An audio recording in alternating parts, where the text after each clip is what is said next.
பராசக்தி விழா கொண்டாடப்படவில்லை. நான் வசனகர்த்தா, சிவாஜியின் முதல் படம் விழா எடுக்கப்படவில்லை. அந்த வருத்தம் இன்னும் என் நெஞ்சில் இருக்கிறது.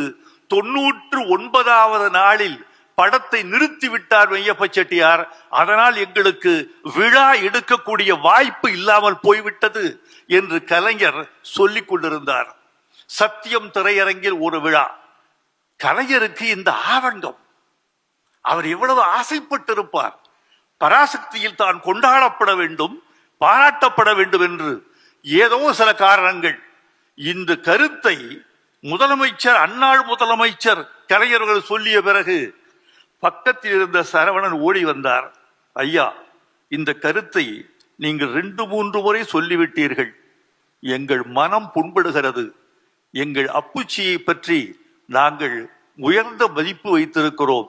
தயவு செய்து இனிமேல் இந்த கருத்தை கூறாமல் எங்களை மன்னிப்பீர்களா என்று கேட்டார். நான் பக்கத்து சீட்ல நான் இருக்கேன். ஆடி போயிட்டேன். ஒரு முதலமைச்சரிட உங்க கருத்தை மாத்திக்க முடியுமா என்று கேட்கக்கூடிய உள்ளம், துணிவு, இதற்கெல்லாம் காரணம் தந்தையார் மீது அவர் வைத்திருந்த மதிப்பு. இன்னும் 2 செய்தி சொல்லி விடைபெற வேண்டும் என்று ஆசைப்படுகிறேன்.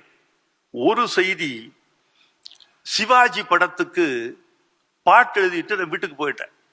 10 நாள் கழித்து என்னை அழைக்கிறார். இந்தாங்க இன்னொரு 1 லட்சம் ரூபாய் செக்கு.